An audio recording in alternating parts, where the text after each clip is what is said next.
नमस्कार, रुपालीज किचनमध्ये तुमच्या सर्वांचे स्वागत आहे. उन्हाळ्याची सुट्टी लागली की मुलांना छोटी मोठी ही भूक लागतच राहते. तर मग अशा वेळेस काय बनवायचं हा नेहमीच प्रश्न पडतो. उन्हाळ्यात तासनतास किचनच्या समोर उभं राहवल्या जात नाही. तर हा असा नाश्ता आहे जो पटकन होतो, शिवाय टेस्टीसुद्धा आहे आणि पौष्टिकसुद्धा आहे. लहानांना काय मोठ्यांनासुद्धा नक्कीच आवडणार. अतिशय क्रिस्पी आणि टेस्टी होतो, सर्वांनाच नक्कीच आवडेल. खूप छान हा नाश्ता होतो, पटकन तयार होतो, अजिबातही वेळ लागत नाही. 5 ते 10 मिनिटाचा हा नाश्ता तुम्हाला नक्कीच आवडेल. चला तर मग बनवूया. तर त्यासाठी इथे मी 2 कप रवा घेतलेला आहे. तुम्हाला हवं तेवढं तुम्ही प्रमाण इथे ठेवू शकता. कप किंवा एखाद्या बाउलने सुद्धा तुम्ही प्रमाण घेऊ शकता. हा रवा एकदम बारीक आहे. तुम्ही जाड रवा असेल तर जाड रवासुद्धा घेऊ शकता. बारीक किंवा जाड दोन्हीही रवा इथे चालू शकतो. नंतर आपण 1 कपभर दही घेतलेला आहे. हे ताजं फ्रेश दही आहे. हे दही आपल्याला रव्यामध्ये छान मिक्स करून घ्यायचं आहे. इथे आपण प्रमाण ज्याप्रमाणे आपण बाउलने रवा घेतला आहे त्याचप्रमाणे दह्याचं सुद्धा प्रमाण घेतलेलं आहे. सर्व प्रमाण एका बाउलनेच घेणार आहोत. हे दही आपल्याला मिनिटभर छान यामध्ये रव्यामध्ये मिक्स करून घ्यायचं आहे. रव्यामध्ये दही मिक्स झाल्यानंतर त्याच बाउलने आपल्याला 1 बाउल पाणी टाकायचं आहे. पाणी टाकून हे पाणी छान रव्यामध्ये मिक्स करून घ्यायचं आहे.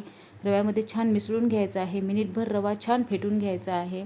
जसं आपण रवा फेटू तसं पाणी यामध्ये मिक्स होईल आणि रवा छान मुरला जाईल. आता आपण 5 ते 10 मिनिटासाठी हा रवा मुरायला ठेवणार आहोत. तर 10 मिनिटं झालेले आहे. 10 मिनिटात तुम्ही बघू शकता की रवा छान फुललेला आहे. यामध्ये दही छान मिक्स झालेलं आहे. दह्यामुळे रव्याचं टेक्स्चर खूपच मऊ आणि लुसलुशीत झालेलं आहे. खूप छान फ्लफी झालेला आहे. तर 10 मिनिटं वेळ असताना तुम्ही ह्या भाज्या कट करून घेऊ शकता. इथे आपल्याला भाज्या टाकून घ्यायच्या आहेत.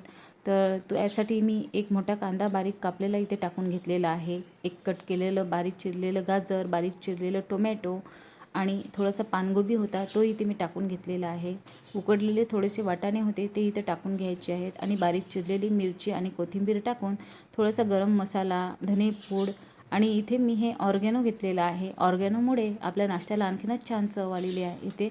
आणि थोडं चिली फ्लेक्स घेतलेलं आहे. तर चिली फ्लेक्सऐवजी तुम्ही लाल तिखटसुद्धा टाकू शकता आणि अर्धा चमचा मीठ टाकून घ्यायचं आहे. तर आता ह्या भाज्या आपल्याला या मिश्रणामध्ये एकजीव करून घ्यायच्या आहेत, पूर्णपणे मिक्स करून घ्यायच्या आहेत. तर तुम्ही सर्वच भाज्या इथं वापरू शकता. कॉर्न्स वापरू शकता. ज्या हव्या भाज्या असेल त्या तुम्ही कमी जास्त यामध्ये करू शकता. भाज्यांमुळे हा नाश्ता खूपच चविष्ट आणि टेस्टी पौष्टिक होणार आहे. तर इथे हे मिश्रण घट्ट आहे. तर इथे हे मिश्रण आपल्याला पातळ करून घ्यायचं आहे. म्हणजे आपला हा नाश्ता तव्यावर टाकला की व्यवस्थित पसरला गेला पाहिजे. याप्रमाणे आपल्याला हे मिश्रण पातळ करून घ्यायचं आहे. इथे थोडं पाणी टाकून आपल्याला हे मिश्रण पातळ करायचं आहे. एकत्र पाणी टाकायचं नाही आहे. थोडं पाणी टाकल्यामुळे आपल्याला याचं प्रमाण समजेल की कितपत आपल्याला योग्य असं प्रमाण पाणी टाकून ठेवायचं आहे. इथे थोडं आणखी पाणी टाकून घेतलं आहे आणि आता हे मिश्रण थोडंसं पातळ झालेलं आहे. ते एवढं टेक्स्चर आपल्याला हवं आहे. पुढे जाऊन तुमचं मिश्रण घट्ट झालं तर तुम्ही आणखी पाणी यामध्ये टाकू शकता. नंतर इथे मी अर्धा चमचा इनो घेतलेला आहे. तुम्ही खायचा सोडासुद्धा वापरू शकता. फक्त खायचा सोडा आपल्याला पाव चमचा लागेल. नंतर हे इनो आपल्याला यामध्ये मिक्स करायचं आहे.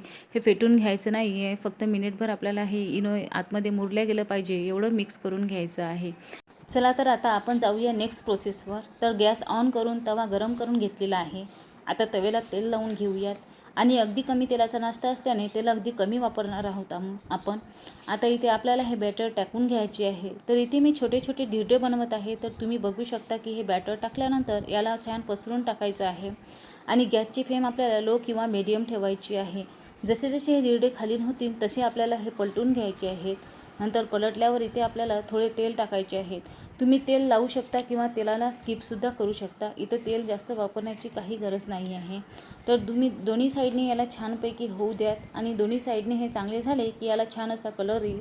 तर हे आपण काढून घेऊयात. तर तुम्ही पाहू शकता की इथे आपला हा नाश्ता तयार झालेला आहे.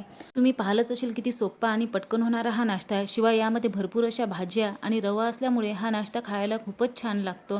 तर अशा प्रकारे आपण बाकीचे धिरडेसुद्धा बनवून घेऊयात. 2 कप रव्यामध्ये पूर्ण फॅमिलीसाठीच पोटभर असा नाश्ता तयार झालेला आहे. शिवाय हेल्दी आणि टेस्टीसुद्धा आहे. तुम्ही बघू शकता की किती कलरफुल आपला नाश्ता दिसत आहे. आता इथे आपण याला सर्व करूया. तर तुम्ही याला हिरवी चटणीबरोबर, नारळाच्या चटणीबरोबर सुद्धा खाऊ शकता किंवा टोमॅटो केचपबरोबर सुद्धा हा नाश्ता खूप छान लागतो. असा आपला कलरफुल नाश्ता तयार आहे. तर इथे मी तुम्हाला एक धिरडं तोडून दाखवते. तुम्ही बघू शकता की किती क्रंची आणि क्रिस्पी झालेले आहे. यामध्ये आपण वेगळ्या व्हेजिटेबल्स टाकल्यामुळे हे आणखीच छान दिसत आहे. आशा आहे की तुम्हाला ही रेसिपी नक्की आवडली असेल. अशाच नवीन रेसिपीज पाहण्यासाठी माझ्या चॅनलला लाईक आणि सबस्क्राईब नक्की करा.